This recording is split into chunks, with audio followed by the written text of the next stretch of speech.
हूँ संत, या एक उमेश यादव हैं, वो अपने वीडियो डालते हैं इस पर, तो उनको सुनते थे। आपका एक दिन सुना, एक दिन तो ऐसे ही निकल गया, मतलब देखा तो आगे बढ़ा दिया उसको। और फिर एक दिन आपकी बातें जो है, मतलब थोड़ी देर हम लोग चलो सबको देखते हैं, इनको भी देखते हैं, तो एक दिन आपकी बातें कुछ सुनी तो वो बिल्कुल अलग थी एकदम, मतलब जो हम अभी तक करते आ रहे हैं उसके बिल्कुल अपोजिट लगी हमें। जैसे जैसे खाना खाते पेट भर जाता ना, आपके शब्दों से एक आत्मिक संतुष्टि सी हुई, मतलब थोड़ा सा आत्मा का पेट भरा थोड़ा बहुत, ऐसा महसूस हुआ। फिर मैंने लगातार सुना आपको, फिर लाइव जुड़ने लगा मैं। फिर मन हुआ एक बार मिलूं, दिवाली की छुट्टी है तो रास्ता 700-800 किलोमीटर था। अच्छा। तो रात को मैं ड्राइवर को बोला 2 ड्राइवर चलो मेरे साथ। तो 2 ड्राइवरों को लेकर आया और फिर सुबह 2 बजे लगभग इनको जगा दिया था मैंने। मैं तो सोया ही नहीं, कितनी खुशी इतनी थी यहाँ आने की। तो मैं तो 12 बजे तक तो इनसे बात करता रहा, फिर 2 घंटे लगभग सोया। फिर 2 बजे एक को जगाया, मैं कभी तैयार हो, और मैं तो 3 बजे नहा धो के इनका इंतजार करने लगा। फिर हम लगातार चलते रहे, यहाँ आराम से पहुँच गए। इंदौर पहुँचने से पहले मैंने फ़ोन किया यहाँ, कैसे कैसे आया जाएगा। तो इन्होंने लिंक डाल दिया यहाँ से, मतलब वो डाला था लोकेशन डाल दिया था। लोकेशन लगाई, आराम से पहुँचे, कोई दिक्कत नहीं। खूब किसी से कुछ पूछना ही नहीं पड़ा, बस एक जगह पूछा था वहाँ गांव में कि, तो बोले अदलपुरा जाना है। मैं कहा हाँ, मुझे पता था अदलपुरा जाना है क्योंकि सुनता रहता था मैं बोला सही जगह चल रहे हैं हम, और हमारा लोकेशन लगी हुई थी, मैं पूछने की जरूरत नहीं, आराम से पहुँच गए।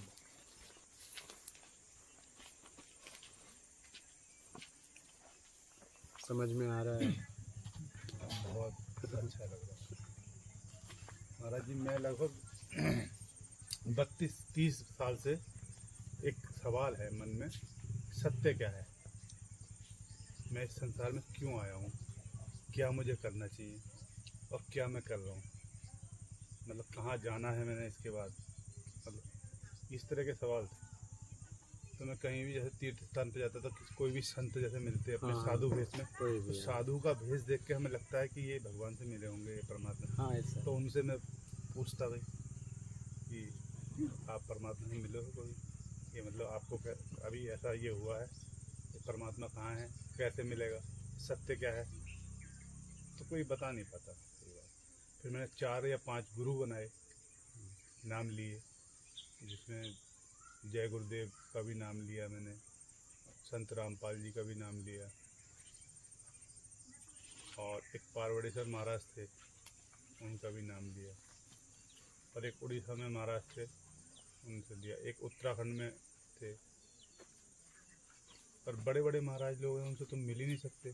जैसे जय गुरुदेव बारों से तो आज तक बात ही नहीं कर पाया मैं, कई बार कोशिश की, तो उनसे तो मेरी बातचीत ही नहीं हो पाती, तो फिर वो बताएंगे क्या, पूछूंगा क्या। बड़े बड़े लोगों से तो उनसे बड़े संत हो गए वो तो। मेरे सवाल तो जहाँ के तहाँ, सत्य क्या है, परमात्मा कहाँ है, कैसा है, कैसे मिलेगा, वही सब समाधान नहीं हुआ कहीं कुछ भी। तो और फिर ये जो YouTube पे तो सुनता रहता, क्योंकि अंदर तो कहीं भूख है अंदर, मतलब किसी चीज़ की। मैं फौज में नौकरी की है 22 साल, वहाँ से पेंशन आए हुए 12 साल हो गए मेरे को, लगभग 12 साल चल रहा है। तो जब मैं पेंशन आ रहा था तब मन में विचार था कि एक तो गौशाला खोलूँगा और परमात्मा का नाम लूँगा, पर मेरे सोचने से तो कुछ होता ही नहीं। जो वो चाहता है, उसने मेरे को व्यापार में ऐसा फंसाया, मैं जाति से बनिया हूँ, अर्जुन अग्रवाल नाम है मेरा, तो उसने व्यापार में मुझे ऐसा फंसा दिया कि मैं सोचूं ये क्या हो रहा है मेरे साथ। वो व्यापार बढ़ता चला गया, और मुझे ये लगता है जो भी चल रहा है ये मैं नहीं कर रहा हूँ, कोई सत्ता है वो कर रही है, मुझे फंसा रही है वो जबरदस्ती। तो मुझे लगता ही नहीं, लोग भी बोलते, मतलब मुझे ये नहीं लगता कि मैं कुछ हूँ, मैं कुछ भी नहीं हूँ। तो फंसता चला गया व्यापार में, तो ये सब। पर वो भूख जो अंदर की है, अब मैं जब ध्यान पे बैठूं, अब व्यापार का चक्कर ये, किसी का फ़ोन आ रहा है मेरा आटा भेज दो, मेरा पार्ले भेज दो, तो वो तो उलझन। वो काम ज़रूरी है, काम उसका है, उसने मुझे सौंपा है, मुझे वो करना है, तो वो सब मैं कर तो रहा हूँ।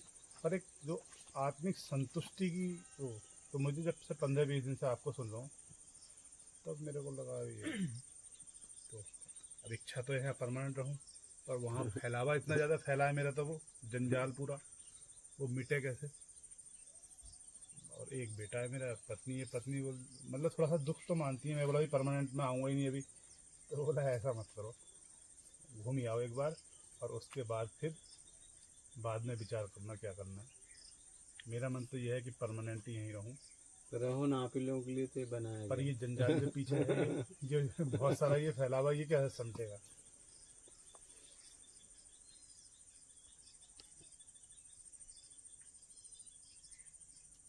कुछ जो पाना चाहते हो उसके लिए काम करो, वो जो कुछ है छूट जाएगा। कि जब आपने फैलाया ही नहीं तो आपको समेटने की क्या जरूरत है।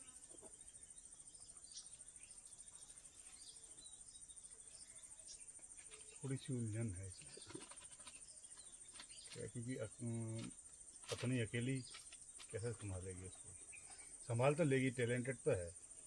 हाँ, लेकिन पत्नी को साथ लेके चलो ना। पत्नी को छोड़ के क्यों जा रहे हो? क्या वो नहीं इस मार्ग पे चलना चाहती? है तो वो भी थोड़ी सी आध्यात्मिक तो है, पर मेरे जितनी नहीं है। ठीक है, आप भी तो कभी थोड़े से थे, बाद में धीरे धीरे आप भी बढ़े। अगर उन्हें भी मार्ग मिलेगा, समझ में आएगा, तो भी बढ़ जाएंगी। तो उनको लेके चलो। तो यहाँ रहने का मैं तो सब कुछ छोड़ के मतलब खुद ही को भी मिटा देना चाहता हूँ मैं, अपने आप को भी खत्म। अगर मुझे वो चाहिए तो फिर जो ये सब है उसके साथ दोनों चीज़ें करेंगे तो वो कहीं ना कहीं भटकाव रहेगा एकदम। मुझे कुछ भी नहीं चाहिए, कुछ। हाँ, लेकिन ये आपको नहीं चाहिए, लेकिन आपसे लोगों को बहुत कुछ चाहिए ना। बस थोड़ी सी वही तो दिक्कत। बात ये है ना। मेरी तो पेंशन भी है, बीएसएफ में नौकरी की है 22 साल, हाँ। तो उससे मेरा गुजारा चल जाएगा। पर समय बहुत कम है, 50 पार कर गया है। अगर यही सब करते रहे उसी में कारोबार धंधा पानी, तो फिर ये तो कुछ नहीं मिलना। और दोनों चाहेंगे एक साथ तो कोई मतलब नहीं। दोनों तो मिल नहीं सकता। और वहाँ रह के करता हूँ तो कितनी भी कोशिश करूँगा तो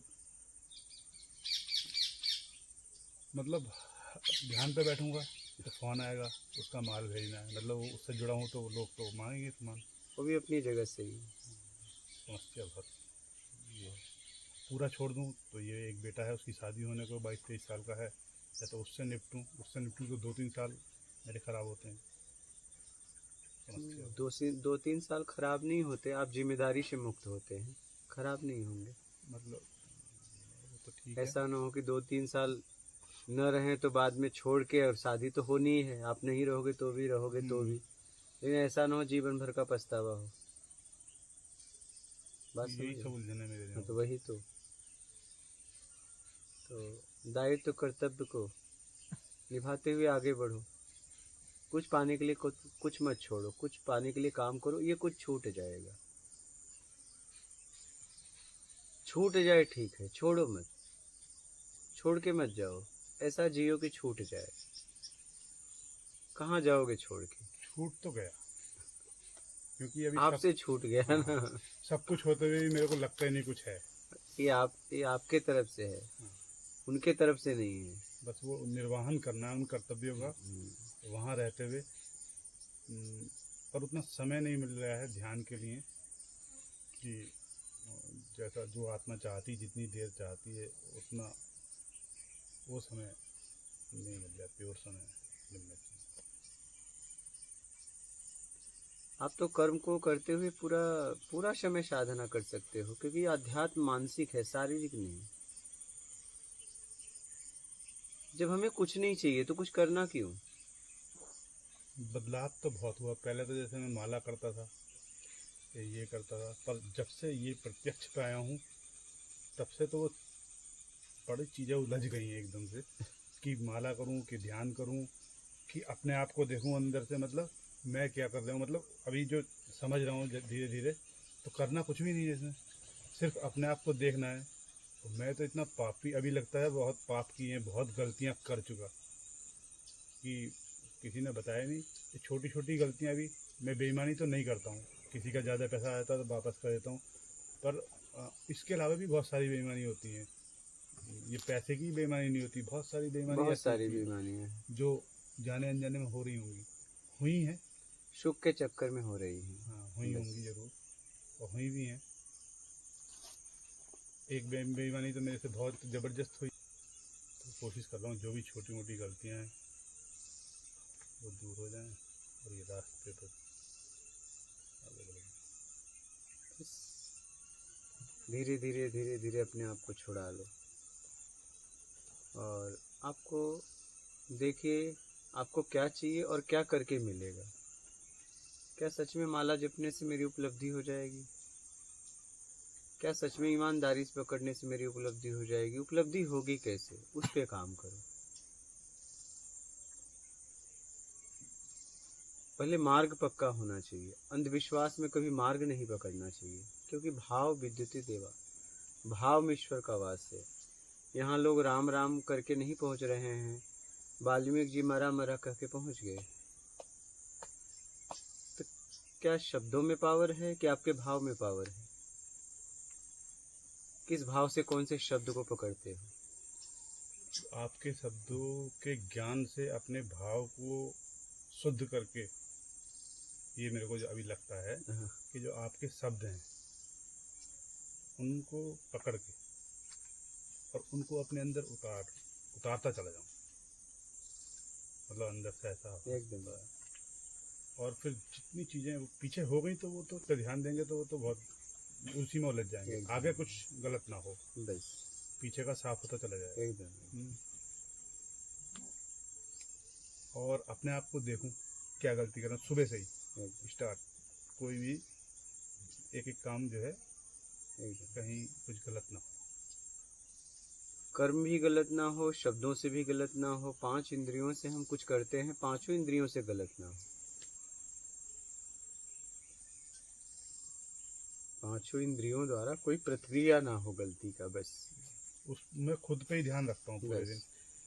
मुझे काम तो कुछ नहीं होता, मैनेजमेंट ही होता है, सिर्फ मेरे लड़के सब करते हैं, पर मेरे से कोई गलती ना हो ये प्रयास तो ना करता रहूँ। एक चीज़ और, पिछले 35-32 साल से एक नशा हमेशा मेरे साथ रहा, तंबाकू छोड़ा था, गुटखा छोड़ा था, सिगरेट, मतलब एक को छोड़ा क्या मैंने ये छोड़ दिया और दूसरा शुरू कर दिया, अभी तक वो छूट नहीं। एक गलती ये हो गई है, कभी किसी गुरु ने कहा ही नहीं, पर यहाँ से मेरे को ये है कि ये नहीं होना चाहिए।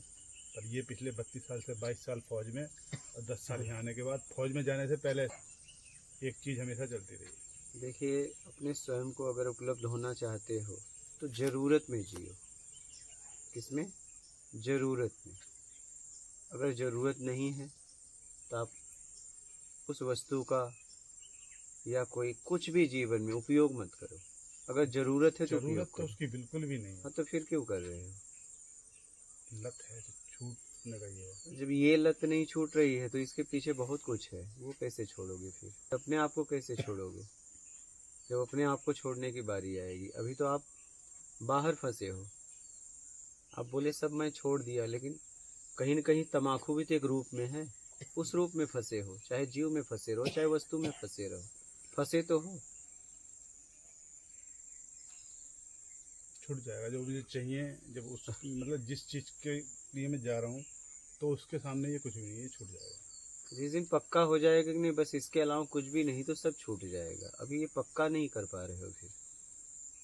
नहीं तो हमारे जीवन में जितने में जी सके, जितने में हम रह सके वो चाहिए। इसमें मेरे समझ से नशा की कोई पदार्थ की ज़रूरत नहीं है, कोई आवश्यकता नहीं है। अच्छा, एक चीज़ और हुई, जैसे मैं यहाँ आ रहा था तो मुझे लगा जैसे मैं अपने घर जा रहा हूँ। ये अपनों की कुटिया तो है भी। तो जब यहाँ आने लगा तो मुझे लगा भाई क्या क्या ले जाना चाहिए, क्या क्या ज़रूरत होगी है। तो ऐसे सामान इकट्ठा करने लगा मैं, भाई ये चीज़ की ज़रूरत होगी, मतलब एक भाव है मेरे। तो मैं लेके आया कुछ सामान वो, तो ऐसा लगा भाई ये ले जाऊँ ये ले जाऊँ। ऐसा लगा ही नहीं मेरे को भाई कहीं दूसरी जगह जा रहा हूँ। नहीं, इस भाव से इसका निर्माण भी हुआ है अपनों के लिए। इसका यहाँ पे कोई मेरा आश्रम या मेरी कुटिया के भाव से निर्माण ही नहीं हुआ है। इसकी नींव ही इसीलिए रखी गई है, अपनों के लिए। और एक चीज़ और मेरे साथ हुई कि आपके सत्संग सुनने से करीब 10 दिन पहले मेरी 15 दिन पहले मेरी कमर में दर्द हुआ, तो मैंने ज़मीन पर सोना शुरू कर दिया, तब से ज़मीन से ही सो रहा हूँ। अच्छा। और कुछ ऐसी परिस्थितियाँ बनी कि खाना में एक टाइम खाना शुरू कर दिया, सिर्फ एक ही टाइम खाता हूँ। सुबह नाश्ते में जो भी भोजन कर लिया, उसके बाद जैसे रात को दूध ले लिया थोड़ा सा, एक 24 घंटे में एक टाइम, वो भी सब आपके सत्संग सुनने से 15 दिन पहले ये चीज़ें सब हो गई। यहाँ देखा मैंने तो इसी तरह का है माहौल, तो मैं कहा ऑलरेडी पहले ही हो रहा है वो सब। अभी मैं एक ही टाइम ले रहा हूँ बस। अब तम्बाकू भी छोड़ दो। ये छूट जाएगा। छूट जाएगा नहीं, छोड़ दो। छूट कभी नहीं जाएगा, छोड़ दो। छूट जाएगा मैं तो फिर नहीं, छोड़ दो। फैसला तुरंत लो। अगर मुझे कोई पीछे ले जा रहा है तो उसका त्याग तुरंत करो। त्याग ही परम सुख है, लेकिन वर्तमान में त्याग। वो खत्म हो गया आज के बाद। हाँ, वर्तमान में त्याग करने से आंतरिक ऊर्जा ऊपर उठती, आज के बाद वो सब खत्म हो और कल कहने पे घट जाती है, नहीं, नीचे अभी गिर जाती अभी से इसी क्षण से खत्म है। हो हाँ गया। वही, जितनी जरूरत है उसमें जियो, जितनी हमें जरूरत है, जितने में हमारा जीवन जी सकते हैं, बस उससे ज़्यादा कुछ नहीं। क्योंकि ज़्यादा में फिर आप बाहर चले गए। नहीं, कुछ भी नहीं चाहिए, ज़रूरत है ही नहीं किसी चीज़ की। जो ये सत्य की जानकारी होनी चाहिए, कहाँ से आए हैं, कहाँ जाना है, वो चीज़ मिलनी चाहिए बस। ये देखिए, खोजने वाला सत्य है, और जो सच झूठ का निर्णय कर रहा है वही सत्य है। लेकिन सच झूठ से जब निकलेगा तब उस सत्य में वो पहुंचेगा। उसके पीछे वो, फिर उसके पीछे परम सत्ता है,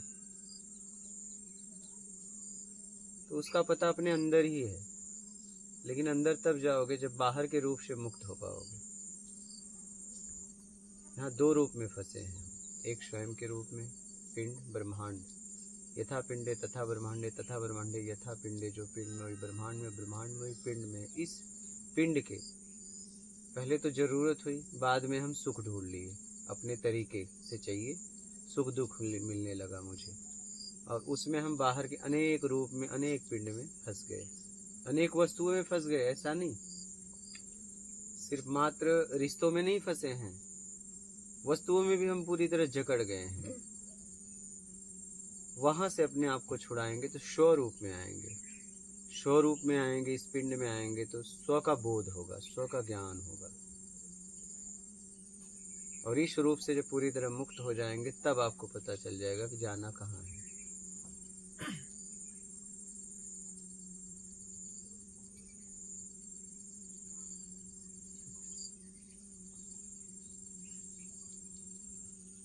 कहाँ से आया हूँ, कहाँ जाना है, इसका जवाब एक ही आदमी दे सकता है, आप। वो भी स्वयं को, किसी और को नहीं। किसी और को दे ही नहीं सकते, क्योंकि वहां से शब्द नहीं उठते। क्योंकि शब्द, दृश्य, गंध, रस, स्पर्श के बाद तो आत्मबोध, आत्मज्ञान होता है। तो फिर वहां से आप शब्द भी उठा नहीं सकते। आप बता नहीं सकते कि मुझे कहाँ जाना है। आप ये बोल नहीं सकते किसी से, कोई किसी से बता नहीं सकता।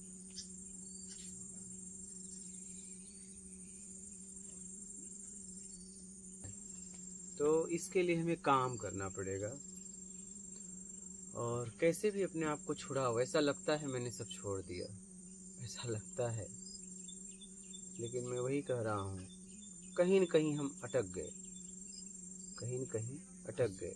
हाँ, बहुत धुलाई की जरूरत है।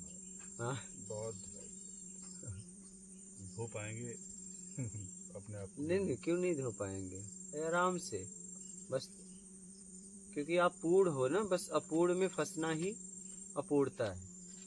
बस आप अपने आप को खुद फंसाए हो, ऐसा ही नहीं है।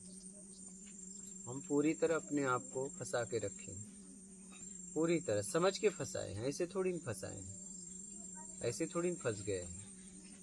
सब पता है मुझे, मुझसे बेहतर मुझे कोई नहीं जानता। हाँ, तो बस वही तो, मैं खुद को बहुत अच्छा है, वही तो।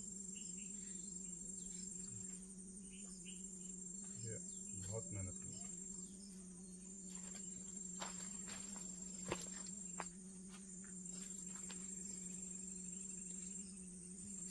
कैसे भी अपने आप को निकाल लो। इसलिए मैं बोल रहा हूँ कि दुनिया का सौभाग्यशाली व्यक्ति वो है जो आध्यात्म को समझता है। मैं 12 साल, कम से कम अब तो 13 साल के ऊपर हो गए, भ्रमण किया। मैंने देखा कि बहुत लोग समझ ही नहीं पा रहे हैं। कुछ पता नहीं, सब भ्रमित है। ठीक है, सब बहुत लोग तो समझने का स्तर भी नहीं है। सारा संसार भ्रमित है, और जिनको ज्ञान हुआ था वो आके चले गए। तो कहने का मतलब कम से कम आप लोगों को अगर समझ है तो निकल लो, क्योंकि बहुत मन बुद्धि पागल हैं जो अध्यात्म को नहीं समझ सकते। बहुत लोगों मुझसे मिले, वो समझ ही नहीं पाते, समझने की क्षमता नहीं है।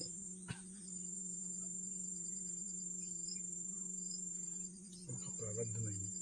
वही मुझे ज्ञान हुआ, मैं अपनी माँ से मिला, लेकिन माँ को हम ये सब नहीं बोल पा रहे थे। बस इतना बोले मोक्ष मांग ले और मैं आखिरी यात्रा करने जा रहा हूँ। हम उन्हें ये सब नहीं बोल पा रहे क्योंकि माँ की समझने की स्थिति, वो ऐसे माहौल में पली बढ़ी थी और उनकी एज हो गई थी, तो वो इन शब्दों को समझ नहीं पा रही थी। हमारे पास शब्द थे, बस शब्दों उनके को ही पास। समझना है। हाँ, तो वही मैं कह रहा हूँ, आप लोग समझ रहे हो। मैंने उस स्थिति को देखा था, मुझे लगा कि मेरी माँ को मैं बोलूँ, लेकिन क्या बोलूँ, क्योंकि वो बस वही है। तो मैंने उनसे कहा तू मोक्ष मांग, और मैं भी आखिरी यात्रा पे जा रहा हूँ कि ज्ञान हो गया, अब मेरी आखिरी यात्रा चल रही है। तू मोक्ष मांग और मैं जा रहा हूँ आखिरी यात्रा पे। फिर मेरा उनसे जीवंत मिलना नहीं हुआ, वो शरीर छोड़ के चली गई। इसलिए मेरा कहना है आप लोगों से कि सौभाग्यशाली हो आप लोग अध्यात्म को समझते हो। अगर समझने के बाद नहीं चल रहे हो तो समझ लो कि दुनिया से सबसे बड़े दुर्भाग्यशाली व्यक्ति आप हो।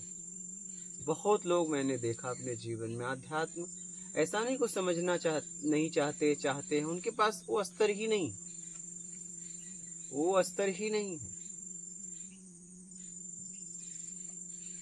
खुद जान कुछ सब बोलते हैं प्रभु, वही कह रहा हूँ। सब पता है हमारे को, और जो नहीं पता था अब आपके ज्ञान से सारा कुछ पता लग गया।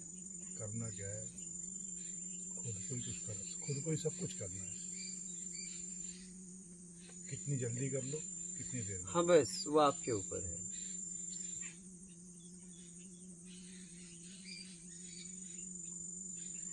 जिसलिए मैं निकला था अपने जीवन में, जब हुआ तो हम अपनी माँ से भी नहीं बोल पाए, क्योंकि वो शब्दों को मुझे पता था ये सब समझ नहीं पाएंगे। फिर मैंने बोला मोक्ष मांग लो, मैं भी आखिरी यात्रा पे जा रहा हूँ। मेरा कहने का तात्पर्य ये है कि अगर आपको अध्यात्म समझ में आ रहा है तो आप सौभाग्यशाली व्यक्ति हो, और आप समझने के बाद भी यात्रा नहीं कर रहे हो तो समझ लेना कि आप दुर्भाग्यशाली व्यक्ति हो। बहुत संख्या ऐसी है कि अध्यात्म ऐसा नहीं कि उनकी गलती है, उन्हें समझने की क्षमता ही नहीं, पता ही नहीं उनको क्या है, समझने की क्षमता ही नहीं। उनके प्रारब्ध के कर्म जो हैं वो उनको उसके नजदीक भी नहीं आने देते। अच्छा, उनका भी दोष नहीं, समझने की क्षमता नहीं तो करे क्या, वो क्या करे? ऐसा नहीं कि वो दोषी है, उनका भी कभी समय आएगा समझने का, लेकिन अभी नहीं समझ पा रहे हैं। कम से कम आपको समझ में आ रहा है, इसलिए निकल लो, मैं यही कहता हूँ लोगों को। और क्या ऐसा करें फिर महाराज जो और आसान हो जाता? ईमानदारी, सत्कर्म और आत्मिक चिंतन, कहाँ कहाँ फंसा हूँ, और लेने का भाव किसी से छोड़ के जितना आपके पास है देने का भाव बना लो। जितना है, अधिकार से ज्यादा नहीं। अधिकार से ज्यादा अगर देना चाहोगे फिर फंस जाओगे। नहीं, जितनी आपकी सामर्थ्य है उससे ज्यादा नहीं। अगर होता है तो ठीक, नहीं होता है तो भी ठीक।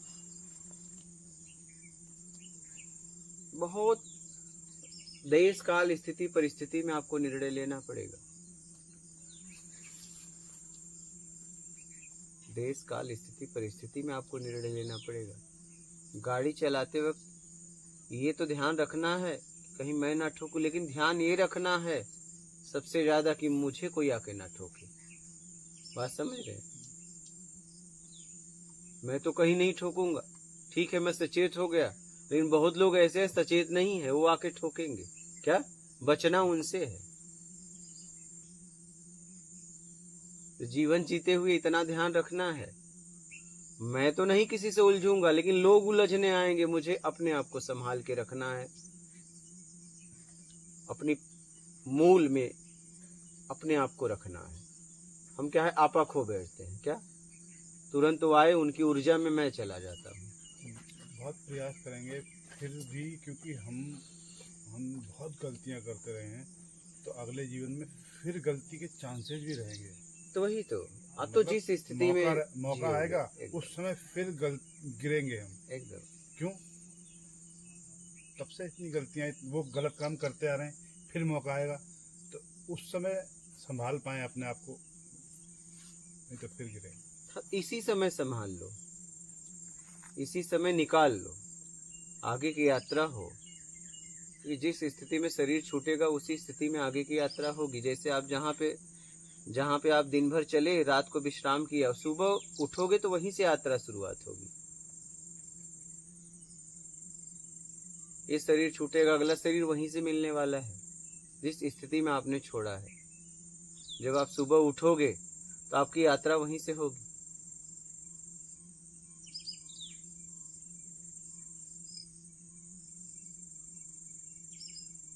इसलिए समझ समझ के अपने आप को निकाल लो।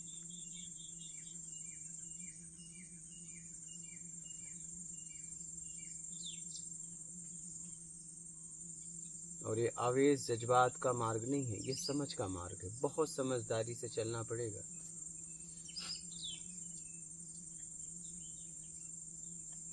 जब तक वो जंजाल पीछे का छूट नहीं रहा तब तक वहीं रहूं। हाँ, क्योंकि कर्तव्य भी है ना आपका, कर्तव्य भी है, क्योंकि वो जिम्मेदारियां आपने ली है। ठीक है, और आप वहाँ रह के करिए। हाँ, ये है कि जैसे कुछ दिन के लिए आ गए, कुछ दिन ठहरे, फिर चले गए, इस तरीके से जियो। सत्संग का अनुसरण करते रहो, सुनते रहो, कुछ दिन आए रहे, अपने आप को समझे, जाके उसमें जिए। वहाँ पे और परीक्षाएं होंगी, क्योंकि आपकी विपरीत परिस्थितियां बनेंगी, क्योंकि हर व्यक्ति आपको हर तरह का आएगा और ज्यादा आएगा। हाँ, वही कह रहा हूँ, गिराने की कोशिश की जाएगी। प्रकृति की परीक्षा होती है। सत्ताएं जो हैं जो मुझे फंसा रही हैं अभी इसमें, तो वो गिराने की कोशिश भी कर सकती हैं। जरूर करेंगी ना, अपनी तरफ खींचेंगी ना, क्योंकि आपने वहाँ ज्यादा समय दिया है ना। जहाँ ज्यादा समय आपने दिया है वही खींचेगा ना। कहाँ जा रहे हो? उसमें आपने उन्नति भी तो किया है सबसे ज्यादा, तो खींचेंगी। इसलिए आराम आराम से अपने आप को निकालो। ज्यादातर मैंने देखा कि लोग आवेश में, जज्बात में आके निकल तो जाते हैं, लेकिन बहुत रो रहे हैं, न इधर के हुए न उधर के हुए। बहुत लोग ऐसे मिले, बहुत लोग ऐसे मिले, वो पछता रहे हैं। लेकिन क्या करोगे, अब क्या पछता रहे हो? आवेश, जज्बात, अभाव में कुभाव में निकल गए। जब भी निकलिए स्वभाव में निकलिए। क्या? हाँ, हाँ, स्वभाव में निकलिए। लेकिन स्वभाव तो है, लेकिन पीछे कोई कह रहा है ना कि कुछ बाकी है। ये भी तो कह रहा है, बैलेंस बनाना पड़ेगा। हाँ, ये भी तो कह रहा है ना कि बाकी है। आपके अंदर अंतरात्मा से यही कह रहा है ना, ठीक है आपका स्वभाव निकलने का है, लेकिन ये भी तो कोई कह रहा है कि बाकी भी है। हम जितने समय में वो बाकी वाला पूरा करके बस पूरा छोड़ दो, पूरा छोड़ने में ही बढ़िया। हाँ, वो तो मानसिक आप पूरी तरह छोड़ो, धीरे धीरे समझो। आप सत्संग तो भी इतने दिन से सुन रहे हो, और सुनो, समझ में आएगा धीरे धीरे धीरे धीरे धीरे धीरे समझ में आएगा। और ये अध्यात्म मानसिक यात्रा है। लोग क्या समझते हैं कि कुछ करना है, कुछ करना नहीं है, रुकना है, अपने आप को जांचना है। हाँ, कहाँ मैं फंसा हूँ। हाँ, मतलब इतना साफ हो जाना है अपना, इतना निर्मल हो जाए सारा कुछ, सोच विचार। आंखें कितनी गलतियां कर चुकी हैं एकदम हैं। सबसे ज्यादा गलती तो मन, विचारों ने और आंखों ने की है। नहीं, आंखों के पीछे हम हैं। हाँ। अगर हमें जानकारी नहीं होती, उसी आंख से हम देखते। हमें पढ़ना नहीं आता, वही आंख देख रही, लेकिन मैं पढ़ नहीं सकता। इसमें आंखों का दोष नहीं है। आंखें तो रास्ता बता रही, आप यहाँ तक आ गए, आंखों का दोष जरा सा भी, आंखें तो निमित्त हैं। अंदर वाले को जो चाहिए वो खोज लेता है इन आंखों से। क्या अंदर वो जो बैठा है उसको क्या चाहिए वो इन आंखों से खोज लेता है, वही देखता है। हाँ, इसमें आंखों का सारी दोष बुराई नहीं। खुद में है। बस इनमें आंखों का आंखें, कान, नाक, मुंह, स्पर्श, ये सब सहायक है। आपकी मन, ये सब सहायक है, इनका उपयोग करना सीखो। हम क्या है, सबसे ज्यादा दोषी, जो हमारी सबसे ज्यादा सहायता करता है उसी को हम दोषी बना दिए। दोषी खुद हैं हम। बस हम समझ समझ के अपने आप को फंसा रहे हैं। हम तो वो अपने दोस्त को उन पे मर रहे हैं, बस हाँ, आंखों पे, विचारों हाँ, पे, और ये सब कर रहे हैं, खुद कर रहे हैं। बस गलतियां खुद कर रहे हैं, एकदम, हैं? और इनको दोषी ठहरा रहे हैं, बस। आंखों को, विचारों को। तो मैं भी सोच रहा था कि आंखों ने बहुत सारी गलतियां की हैं, विचारों ने बहुत गलतियां की हैं पहले, इससे पहले, पर वो मैं खुद ही हूँ गलती करने वाला। आंखें तो निमित्त हैं।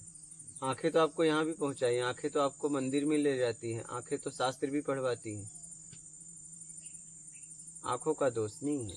आंखों के पीछे कौन है, कान के पीछे कौन है, नाक के पीछे कौन है, मुंह के पीछे कौन है, शरीर के पीछे कौन है?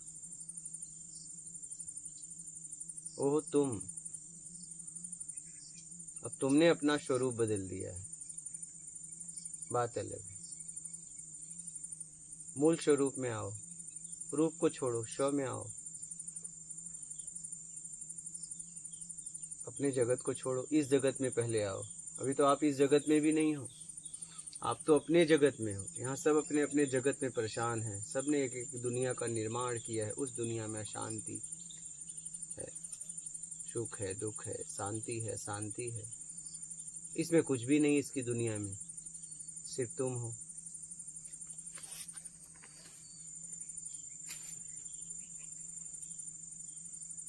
चले थे बहुत अच्छी दुनिया बनाने, दुनिया ऐसी बन गई कि अब आप उस दुनिया में रहना भी नहीं चाहते। लेकिन दुनिया का निर्माण कर दिए हो, निर्माण करने में इतना लेन देन हो गया है कि लोग कह रहे हैं नहीं, जाते रहो, मेरा हिसाब करो। ठीक है, आप जाओ, आपसे मतलब नहीं।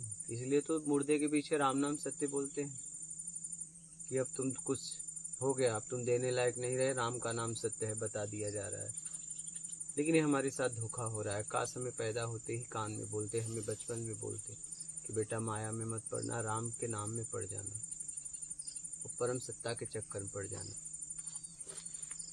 राम मतलब इस राम की बात नहीं, राम जपे राम का नाम, उस राम की बात हो रही, परम सत्ता। क्योंकि राम के पहले भी मुर्दे जाते होंगे तो राम नाम सत्य बोला जाता था ना, उस राम की बात हो रही है जिसका राम ने भी जाप किया है। राम जपे राम का नाम, रामेश्वरम में स्थापना किया। कहने का मतलब ये है कि हर आदमी को धोखा दे रहा है। आखिरी में देखो ना, आप कुछ देने लायक नहीं रहे तो बोल दिए कि बस राम का नाम सत्य है, क्योंकि अब तुम किसी लायक नहीं हो। लेकिन ये बात जब जी रहे थे बोले कि आपको समझ में भी आ गई कहीं से कि राम का नाम सत्य है, मैं जा रहा हूँ, बोले नहीं मत जाओ। और जब देने लायक अब नहीं रहे तो वो खुद पहुंचा रहे हैं तुमको आखिरी में। क्या?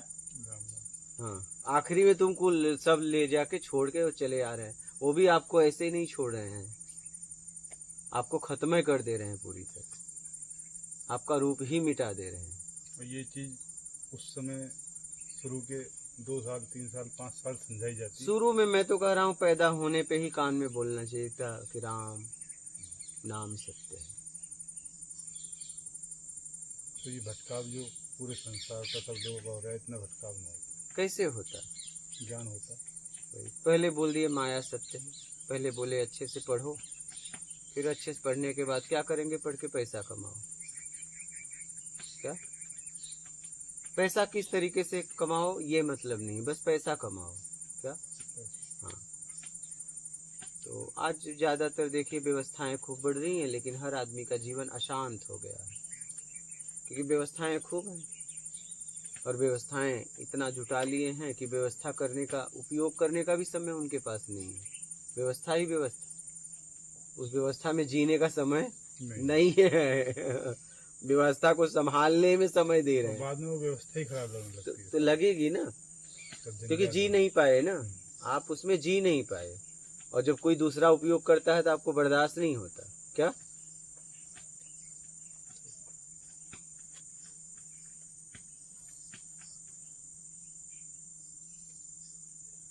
आपने तो पूरा जिंदगी मेहनत में ही गंवा दी, व्यवस्था जुटाने में, और जब वो आपके तरीके से न उपयोग करके अपने तरीके से करता है तो आपको बर्दाश्त नहीं होता है, क्योंकि आपने उसके लिए मेहनत की, उसको तो ऐसे ही मिल गई। बात समझ रहे हैं? तब उसमें घर में नोकझोंक होने लगती है बच्चों में। आपका तो ऐसे नहीं, ऐसे उपयोग करो, क्योंकि आप उसके पीछे मेहनत की, उसे क्या पता है कि मैंने इन संसाधनों के लिए पूरा जीवन लगा दिया हूँ। आज संसाधन, लोगों ने संसाधन को एक फ्लैट से 2 फ्लैट, एक बंगले से 2 बंगला, पूरा जीवन लगा देते, और यही जीवन का लक्ष्य है। पूछो क्या किए? बोले 1 से 2 किया। क्या? पहले मोटरसाइकिल थे, अब कार ले लिया, बस मतलब 60 साल में यही किए, यही पूरी 60 साल आपने एक कार लेने में दे दी। सोचिए जरा।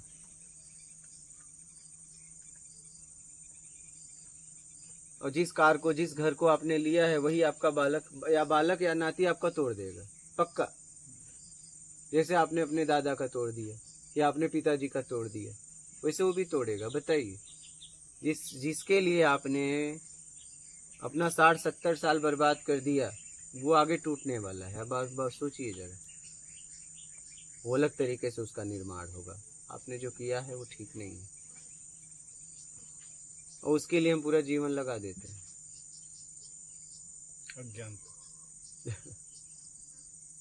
अज्ञानता को हमने समझ के पकड़ा है, यही तो बात, क्योंकि अज्ञानता में हमें रस मिलता है, ज्ञान में रस चला जाता है। समझ रहे हैं?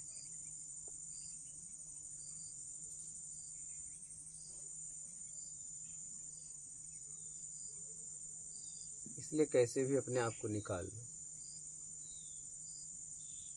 और ये आप कर सकते हो। समझ में आ गया तो कर सकते हो, नहीं तो समझ नहीं पाते। समझ में आ गया मतलब आपको क्षमता है करने की, नहीं तो समझ में नहीं आता। हाँ, समझ में नहीं आया। हाँ, नहीं, तब समझ में ही नहीं आता। समझ में आ गया इसका मतलब आप आत्मज्ञान तक पहुंच सकते हो। उसके बाद की यात्रा तो अपने आप होती है। आत्मज्ञान तक आपको पहुंचना है, आत्मदर्शन तक। इसके लिए आपको काम करना पड़ेगा। खुद की सफाई, एकदम पूरी तरह खुद की खुद ही को मिटा दो। हाँ, अपने आप को पहले तो बाहर से छुड़ाओ ना। अभी तो तुम हो ही नहीं, मिटाओगे क्या? बहुत बहुत काम बाकी है। हाँ, तो तभी तो हो ही नहीं, मिटाओगे कैसे? आप तो कहीं और हो, कैसे मिटाओगे? उनके अंदर से कैसे मिटा दोगे अपने आप को? आप तो कईयों में बट गए हो, कहाँ से मिटाओगे? आपको मिटाने ही नहीं देंगे, पहले आपको वहां से निकालना है।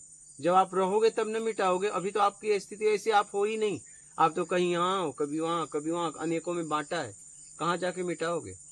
वो आपको उन्होंने मानसिक पकड़ा है, लेन देन हुई है, ऐसे कैसे मिटाओगे? मिटाओगे तब जब आप वहां से छुड़ाओगे, तब ना। उससे पहले ही अगर चले गए यहाँ से तो बस जिस स्थिति में शरीर छुड़ा, आगे वही मिलेगा, और क्या। कितना समय लग जाएगा इसको करने में? किसको कर रहे हैं? ये जंजाल जो पूरा फैला हुआ है, ये तो कहा गया एक घड़ी आधी में बुनियाद, 1 सेकंड के चौथे भाग में हो सकता है। उसमें तो गड़बड़ हो जाएगी। तो गड़बड़ तो हो जाएगी, बात सही है। अभी छोड़ दें सब कुछ। हाँ, वो लेकिन शरीर से छोड़ दिया, मानसिक आपके बस में नहीं है ना, क्योंकि मानसिक अटैचमेंट उनका है। यहाँ 2 तरफा जुड़ाव है, एक तरफ से नहीं है। अगर एक तरफ से होता तो आपका मानसिक भी छूट जाता। वहां से अगर पूरी तरह वो छोड़ दें, तब आप छोड़ने में आप कामयाबी हो जाएगी। थोड़ा सा छोड़ने को तैयार हैं। शरीर से बोल रहे हैं, अंदर से नहीं। मुंह से बोल रहे हैं, बस अंदर से पता नहीं। हाँ, अंदर से नहीं, कष्ट है, अंदर से कष्ट है। अंदर से छोड़ ही नहीं रहे हैं। वो आपके भाव को, आचरण को, व्याकुलता को, तड़प को देख के बोल रहे हैं, लेकिन आपको छोड़ना नहीं चाहते। इसमें उनकी भी गलती नहीं। बहुत सारे काम बाकी हैं। ऐसा आप उन्हें भी दोषी नहीं दे सकते। अगर वो भी चाहें, कितना भी बोले मैं तुमको छोड़ रही हूँ या छोड़ रहा हूँ, नहीं, धीरे धीरे एक समय आ सकता है ऐसा, एकदम आ सकता है।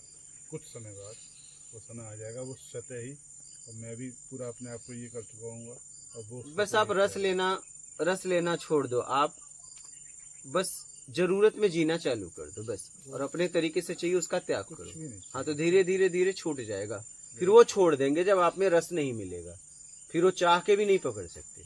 क्या? इसकी शुरुआत तो हो गई। तो बस ऐसा करते रहो, इसमें लगे रहो।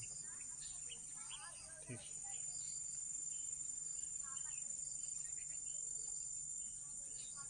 शुरुआत तो हो गई।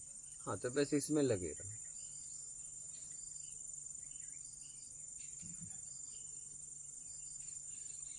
अपने तरीके में कभी मत आना। भोजन क्या बनाओ तो आपकी मर्जी। हाँ, अब आपकी मर्जी में, जैसे कोई कहा आपने एक गिलास पानी मांगा, किसी ने लाया, देख लिए नहीं पानी मुझे शरीर को तकलीफ देगा, मत पीजिए। अगर वो दे सकता है तो ठीक है, नहीं आप जाके शुद्ध जल ले लीजिए। भोजन ऐसा नहीं कि जो बनाया खा लिया। आपके शरीर के लिए पोषण है तो खाओ, अगर नुकसान है तो मत खाओ। हाँ, उन्हें अच्छा बुरा ना बोलो, लेकिन क्या बनाओ आपकी मर्जी।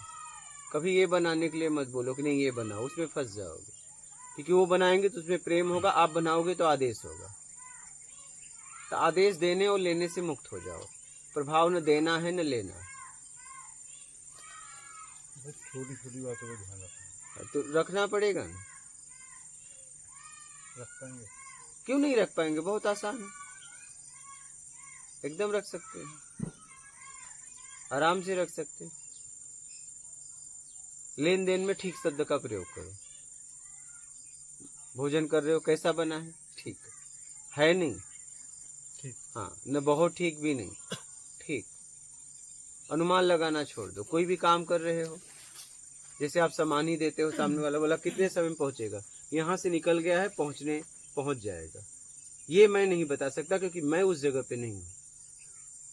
हो सकता है आप इतना समय दे दिए और उसकी गाड़ी रास्ते में खराब हो गई, आपको कैसे पता? उसमें राग द्वेष होगा। हम यहाँ से निकल गए हैं, मुझे नहीं पता, क्योंकि मैं उस स्थिति में नहीं हूँ, मैं वहां नहीं हूँ। बहुत खुली बात करनी पड़ेगी आपको। हाँ, एकदम सीधी सीधी बात।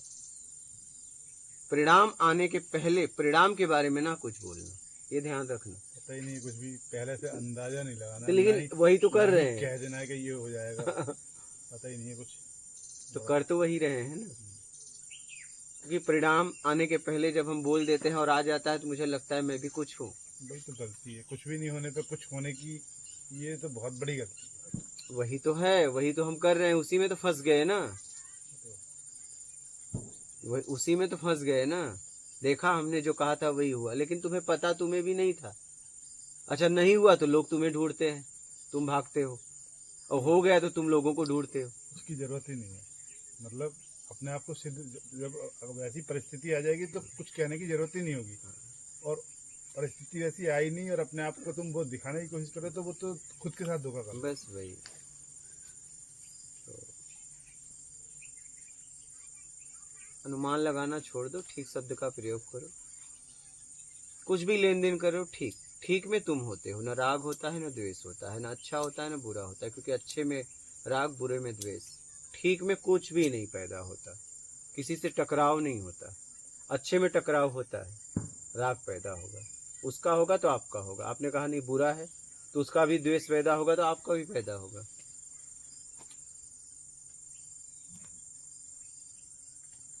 तो आप उसे राग द्वेष का मौका मत दो। कैसा? ठीक ठीक में आप होते हो। ठीक शब्द का प्रयोग करो, अनुमान लगाना छोड़ दो, और जरूरत में जियो। फिर देखो अपने आप को आप निकाल लोगे। तो इतना अपना लो, इतना तो अपनाना पड़ेगा।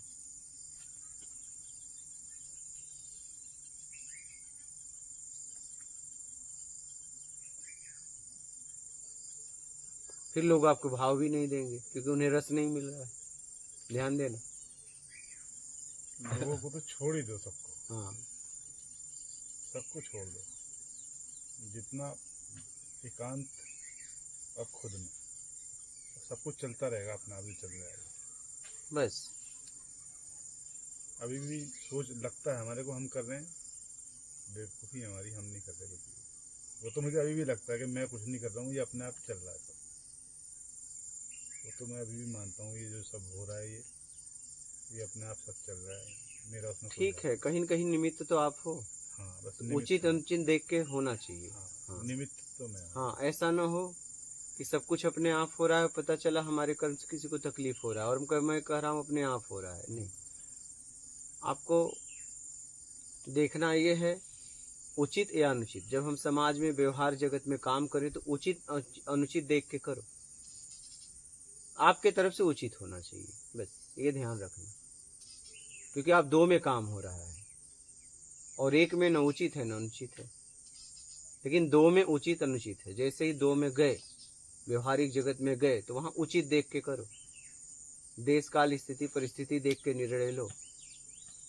एक ही निर्णय पे मत टिके रहो कि नहीं यही निर्णय बदलना पड़ता है परिस्थिति के हाँ, परिस्थिति के अनुसार। जैसे यहाँ भोजन एक टाइम है, लेकिन बुजुर्गों के लिए, बीमार के लिए 2 टाइम चाहे जितना खाएं, क्या और भी कई टाइम। लेकिन जो स्वस्थ हैं, जो युवा हैं, उनके लिए पूरा नियम सिस्टम पूरी तरह है। तो कहने का मतलब है सबको देख के काम करना पड़ता है। एक ही जैसा व्यवहार सबसे नहीं करना है, एक ही जैसा बातचीत सबसे नहीं करना है। उसकी स्थिति परिस्थिति देखना है, उसकी शरीर की स्थिति क्या है, उसकी मानसिक स्थिति क्या है। कभी कभी शरीर की स्थिति अलग होती है, मानसिक स्थिति बच्चों वाली होती है। कभी कभी शरीर की स्थिति बच्चों वाली होती है, मानसिक स्थिति वृद्ध वाली होती है। तो देख के बात करना पड़ेगा, बहुत समझ के समाज में जीना है। क्योंकि समाज में जहां भी जाओगे, समाज में तो रहना पड़ेगा। आप हिमालय चले जाओ ना, क्योंकि ये पेट है तो किसी से भेंट तो करना पड़ेगा, नहीं किसी न किसी से।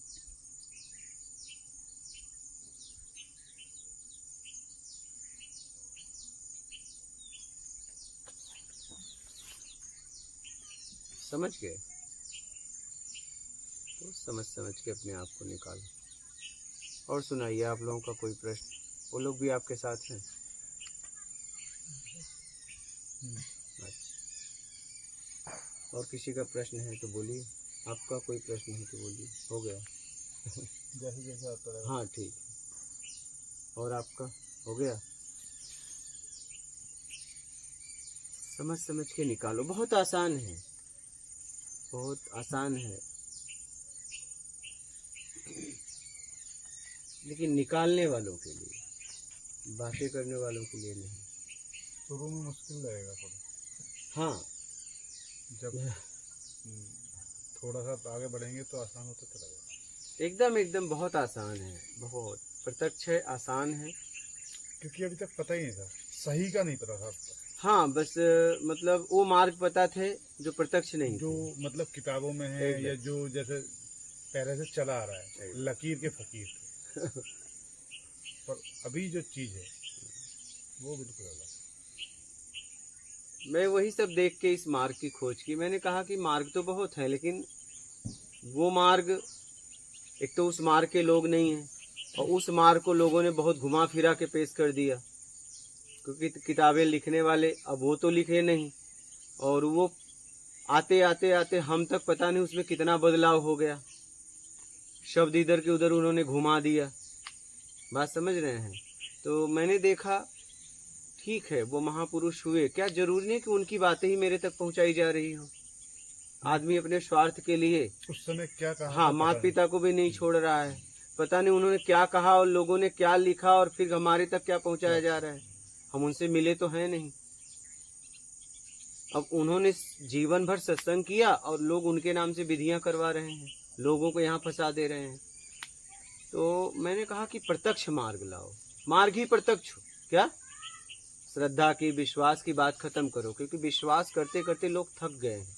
क्या श्रद्धा करो, विश्वास करो, ये रट गया अब दिमाग में। क्या इतना डाल दिया कि अब विश्वास सबसे ज्यादा शक तो विश्वास पे होने लगा। विश्वास को सबसे ज्यादा बदनाम कर दिया गया है। तो हमने कहा कि प्रत्यक्ष मार्ग ढूंढो जिसमें विश्वास भी ना हो, क्या श्रद्धा भी ना हो, प्रत्यक्ष मार्ग। हाँ, क्योंकि हम विश्वास कर करके, श्रद्धा कर करके थक गए। हमें आंसुओं के अलावा कुछ नहीं मिला। विश्वास के साथ ही सबसे ज्यादा धोखा हाँ, है। तो इसीलिए हमने कहा कि ऐसा मार्ग ढूंढो जिसमें विश्वास और श्रद्धा ये ना हो। इसलिए प्रत्यक्ष ज्ञान में विश्वास की ऐसी कोई बात नहीं बोली जाती है, श्रद्धा की भी बात नहीं बोली जाती, क्योंकि आप ये कर करके थक गए। क्या? क्योंकि जो मिला बोला बस यही करो। क्या? मुझ पे विश्वास करो या किसी और पे विश्वास करो, श्रद्धा से करो, हो जाएगा। और आज तक नहीं कुछ हो रहा है। और मैं ये कह रहा हूँ, प्रत्यक्ष ज्ञान जैसे ही आपने समझा, तुरंत काम करना चालू। आत्मिक संतुष्टि ऐसी होती है, मतलब पहले आप सब जगह घूमते रहे तो वो संतुष्टि नहीं हुई। जैसे पेट ने खाना खाया तो भूख मिटी, पता लगा भूख मिट गई। अभी हमने 4-5 जगह गुरु बनाए, नाम लिए, ध्यान किए, माला की, पर जो अंदर की भूख यहाँ की थी वो हमेशा ऐसा लगता है अभी भी भूखा है। और जब यहाँ इन शब्दों को सुना, इस ज्ञान को सुना, तो ऐसा लगा ये भूख मिटी, कुछ गया पेट में, आत्मिक सुकून मिला। हाँ, कुछ गया। तो उन शब्दों से और इस मार्ग से जो ये आत्मा की भूख थोड़ी सी मिटी है, थोड़ी सी, तो वो एक बहुत बड़ी बात है। ये प्रत्यक्ष ज्ञान है। ये जैसे ही आप समझे कि ये काम करना चालू, क्या ये तुरंत काम करता है। जैसे ही आपने समझा, काम करना शुरुआत कर दिया, इसने अपना काम करना शुरू कर दिया। पर ये सबकी समझ में आएगा नहीं, आएगा उन्हीं की जिसने समझा उसी को काम करेगा। जिसके प्रारब्ध ऐसे होंगे या जिसके वो कर्म ऐसे होंगे पहले से, जिसकी किस्मत में होगा, उन्हीं को मिलेगा। नहीं तो लोग सुन के भी समझ ही नहीं पाएंगे। एकदम सही। वो बहुत किस्मत वाले होंगे जो थोड़ा बहुत भी इसको समझ पाए। तो आप जब पहली बार देखे तो आपने ऊपर किया, तो मतलब क्या भाव था? वो भाव आप बताइए। जैसे मैं आध्यात्मिक चैनल तो सुनता ही था, संतों को सुनता था मैं, तो आपका जैसे आया संतों के साथ तो आगे निकाल दिया। मतलब संत जैसा कुछ नहीं है। नहीं कुछ ना, वही पूछ रहा हूँ। क्या कपड़ा कौन सा था? कपड़े पे ये आता ना भाई, महात्मा जी हैं, तो महात्मा जैसे तो है ही नहीं, तो आगे चले गए।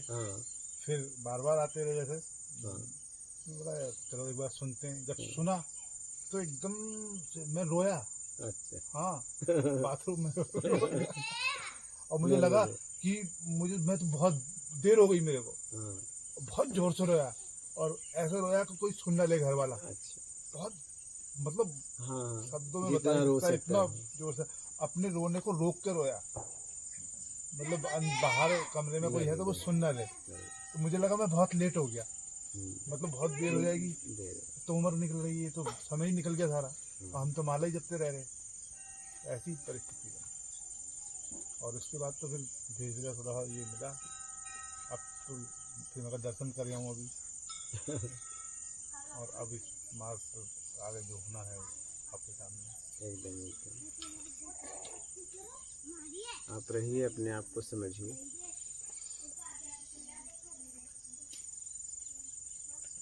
बस प्रयासरत रहिए। और तम्बाकू का पूरी तरह आज से, तम्बाकू का मतलब जितनी भी मतलब बिना जरूरत का हम अपना रहे हैं उसको छोड़ दो। जरूरत में जीना चालू करो, क्योंकि जरूरत में जियोगे तो आप रहोगे। जरूरत तो बहुत ही कम है। ये जो पसारा फैलाया है ना इतना, इस सब की जरूरत ही नहीं थी। तो इस पसारे में तम्बाकू तो नहीं है। ये बताओ। ठीक है, इस पसारे का तो चलो एक वो है, लेकिन इस पसारे में तम्बाकू तो नहीं है। तो सब आज से खत्म हो गया। तो वो खत्म करो ना। वो तो इसी क्षण से। हाँ, और तम्बाकू कह भी नहीं रहा मुझे खाओ, ये भी नहीं कहता है। वो तो एक लत थी। और जरूरत थी कि थोड़ा सा बल मिल जाए कहीं। बल तोड़ता है वो आत्मिक चिंतन रोक देता है। बल मिलता नहीं है, बल टूटता है, समझ में नहीं आता। क्योंकि आत्मिक चिंतन होने वाला था। देखिए, आप जब भी तम्बाकू खाए हो बेचैनी में खाए हो, ऐसे थोड़ी ना। बेचैनी में आप जब देखो काम रहता है तो आप कहाँ खाते हो? काम में बिजी रहते हो। हाँ, ध्यान नहीं रहता खाने का। लेकिन जैसे एकांत में अकेले बैठते हो, बेचैनी हुई तम्बाकू का, अब आपकी ऊर्जा कहाँ लग गई? तम्बाकू को खत्म करने में, बस रस लेने में। हो गया। जिसने क्रोध और बेचैनी को पाल लिया वो आगे निकल जाएगा। बेचैनी को और किसी में ना लगाओ, बेचैनी को खुद में लगाओ, क्रोध को खुद में लगाओ। आप बेचैनी को और कहीं लगा देते हो, यही गड़बड़ी है। थोड़े से बेचैन हुए तो बस कुछ ना कुछ, चाहे तम्बाकू ले लो, चाहे किताब ले लो, कुछ भी ले लो, किसी से बातचीत ले लो, खोल लिया, नहीं तो कुछ भी खोल लेते हो। बेचैनी को पालो, बेचैनी में आप रहो, बेचैनी में आप रहो अपने साथ।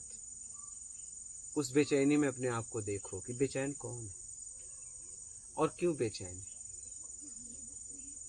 है। बेचैनी किसको है, बेचैनी क्या है, कहाँ से है, क्यों है, बेचैन कौन है, किसके लिए है, क्या चाहिए इसे।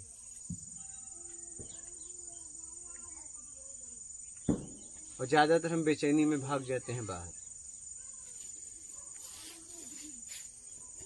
बेचैनी में जीना सीखो, बेचैनी में अंदर आओ। आ जाओगे बेचैनी में, तो अंदर हो ही, अंदर आने की जरूरत है नहीं। बस बेचैनी में बाहर कुछ मत ढूंढो, बस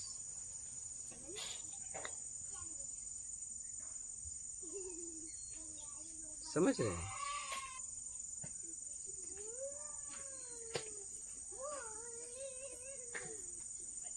क्रोध और बेचैनी को पालना सीखो अपने अंदर। बेचैनी में, क्रोध में खुद जियो।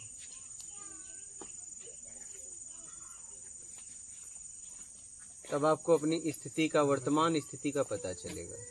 और जब वर्तमान स्थिति का पता चलेगा तो आप आगे की यात्रा करोगे।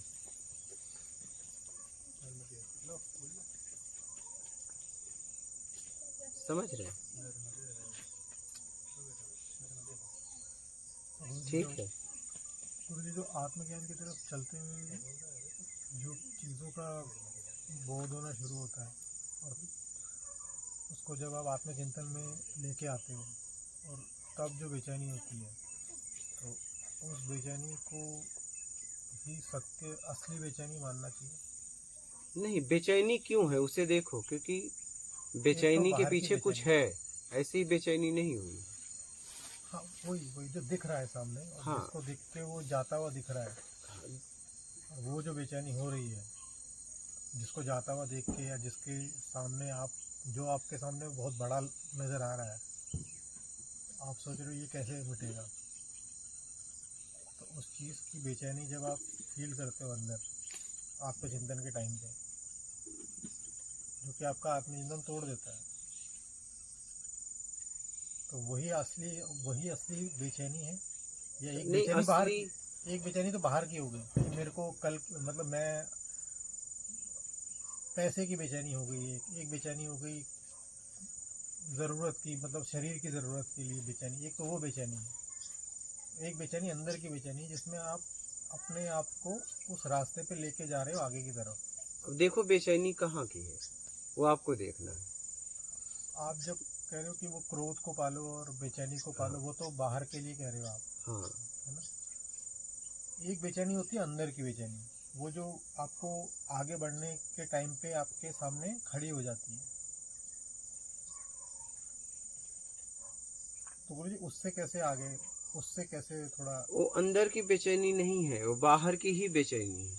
अंदर तो कुछ भी नहीं है, सिर्फ तुम हो। चिंतन है अंदर जो हो रहा है। अंदर तो चिंतन भी नहीं है, तुम हो। चिंतन भी तो, जिसपे चिंतन कर रहे हो सब बाहर से लिया है।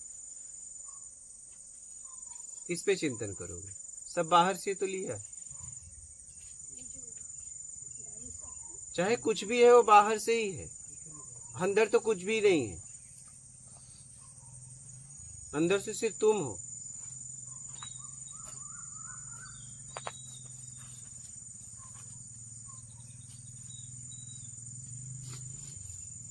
जी, समझ में। हाँ,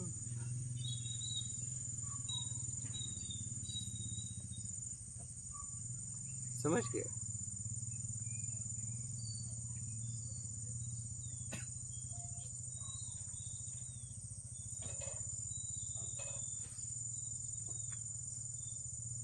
ठीक है, और कोई प्रश्न है आपका? हो गया, ठीक है, माफ कर दो।